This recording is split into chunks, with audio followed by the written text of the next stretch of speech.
भक्त गोरा कुभार। श्री कृष्ण गोविंद हरे मुरारी हे नाथ नारायण वासुदेवाय। क्षमा प्रभु क्षमा क्षमा।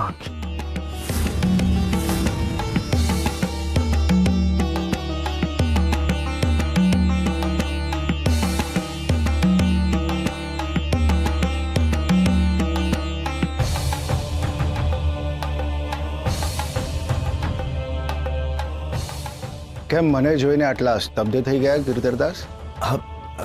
ના ના, એવું કંઈ નથી. આપ અચાનક આવી ગયા એટલે. રાજા જો દર વખતે પ્રજાને ખબર આપીને આવે તો એને ખબર કઈ રીતે પડે કે પ્રજા શું કરી રહી છે? ગામમાં તમારી ઘણી ચર્ચા થાય છે ગિરધરદાસ. તમારા વિરુદ્ધ મને ઘણી ફરિયાદો મળી છે. ગામમાં મારી ઈર્ષા કરવા વાળા લોકો પણ હોય ને રાજન. તમારી ઈર્ષા કોને થાય? ગોરાને?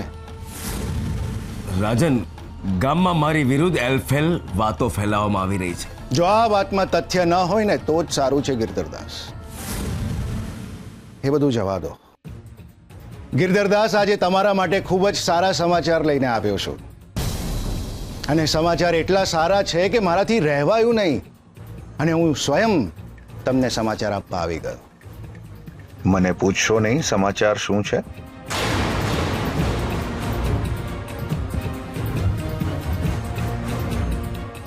કહો રાજન. આજથી આ કૃષ્ણ મંદિરના બધા જ હક હું તમારી પાસેથી પાછા લઈ રહ્યો છું અને એ બધા જ હક ગોરાને આપી રહ્યો છું.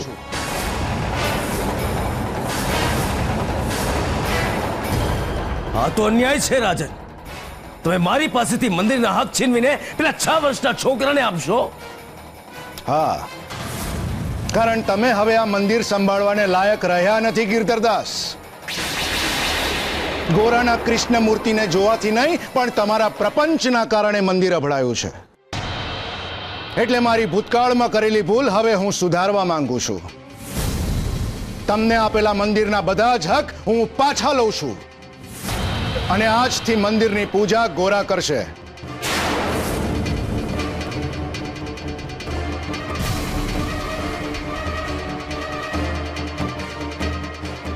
અંદર આવો ગોરા બેટા.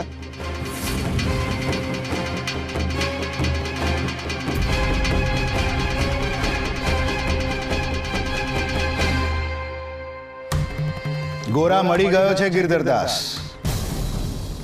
અને આજથી આ ક્ષણેથી જ મંદિરમાં કૃષ્ણની પૂજા ગોરા કરશે અને આ જીવન કરતો રહેશે.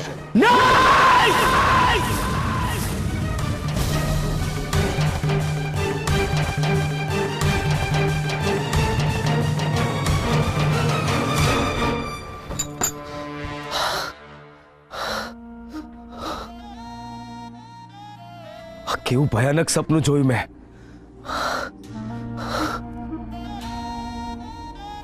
દિવસના સપના સાચા ન પડે ગિરધરદાસ. તારે ચિંતા કરવાની કોઈ જરૂર નથી. આ તો માત્ર એક સપનું હતું.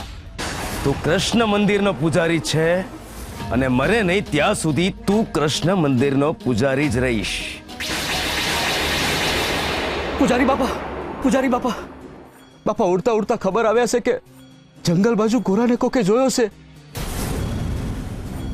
બાપા, ગોરા પાછો આવી ગયો તો મારું શું થાય? મને બચાવી લ્યો પૂજારી બાપા, મને બચાવી લ્યો.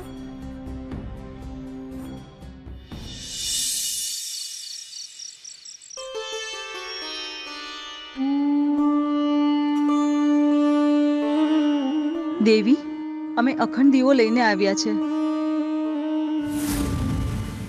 જ્યાં સુધી ગોરા નહીં મળે ને ત્યાં સુધી ગામના દરેક ઘરમાં અખંડ દીવો થાય.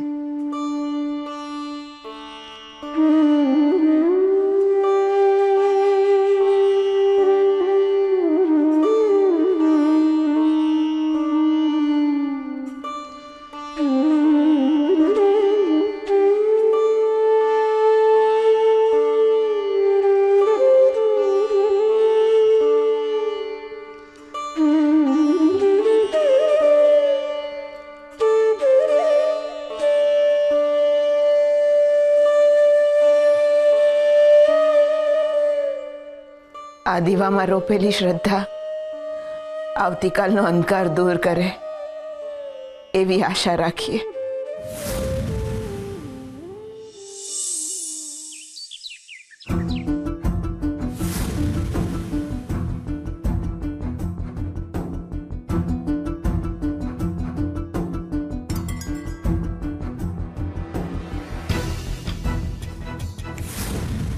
આહાહાહાહાહા.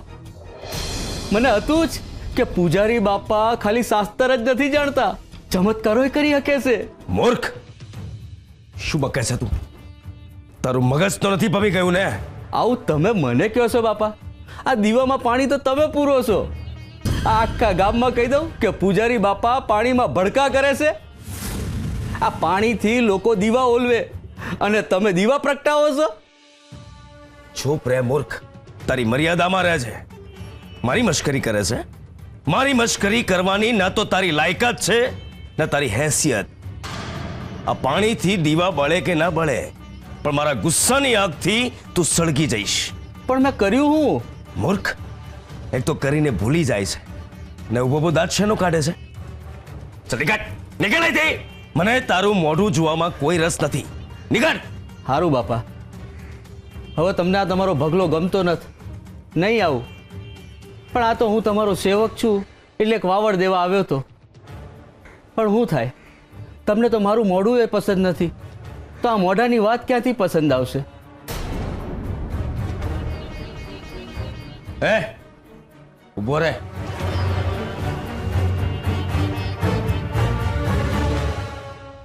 બોલ, શું ખબર લાવે છે? મારું મોઢું રૂમાલથી ઢાંકીને કહું? સીધે સીધું કહેવા લાગ, નહીતર એવા હાલ કરીશ તારા કે આજીવન તારું મોઢું કોઈને બતાવવાને લાયક નહીં રહે. બાપા, ગોરા હવે બહુ દાડા સુધી છુપાયેલો નહીં રહે. મહારાજે એમના સિપાહીઓને ગોરાને ગોતવા મોકલી દીધા છે, એટલે ગમે તારે ગોરાને ગોતીને લઈ આવશે. એટલે તમારી સમક્ષ તમને આપેલા મંદિરના બધા જ હક હું પાછા લઉં છું અને આજથી મંદિરની પૂજા ગોરા કરશે. બાપા, બાપા, હું થયું બાપા? આ તમારા ચહેરાનો રંગ કાં ઉડી ગયો? આ ગોરાની પાછા આવવાની વાત સાંભળીને આ તમારા ચહેરાનો આનંદ કાં જતો રહ્યો? કઈ નહીં, એ તો મને સપનું આવ્યું હતું એટલે. સપનું આવ્યું હતું? કોનું સપનું આવ્યું હતું? કઈ નહીં બાપા, રાત છુપાય કાંઈ છુપાય? આ તમારી આંખોમાં જ દેખાય છે કે ઊંઘ ઉડાડી દે એવું ભયંકર સપનું આવ્યું છે. બોલો ને બાપા, શું સપનું આવ્યું?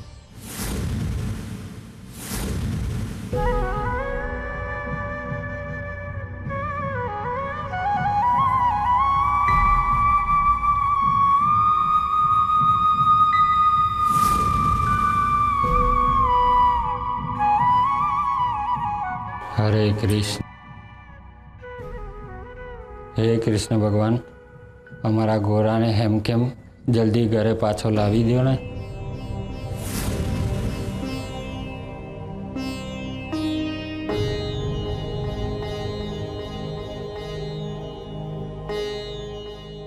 તમારા હંધાઈનો ખૂબ ખૂબ આભાર, ખૂબ ખૂબ આભાર.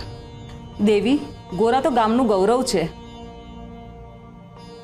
એના હાટુ હરીને પ્રાર્થના કરવી એમાં અમારો સ્વાર્થ છે, એમાં આભાર ન માનવાનો હોય દેવી. હા દેવી, ગોરાને ગોતવો એ અમારી ફરજ છે ને ગોરા તો હરીનો વાલો છે અને ગોરાની કાળજી હરી રાખશે અને એને હેમખેમ ઘરે પાછો લાવશે. હા, ભગવાન તમારી પ્રાર્થના સાંભળશે જ અને મને વિશ્વાસ છે કે મારો ગોરા જલ્દી ઘેર પાછો આવશે.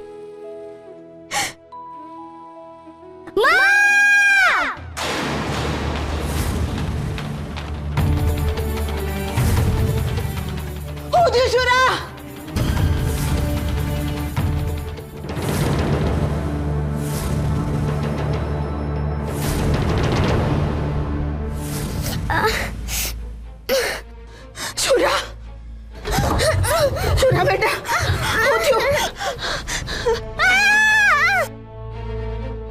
માડી રે, બહુ વાગ્યું બેટા. હા,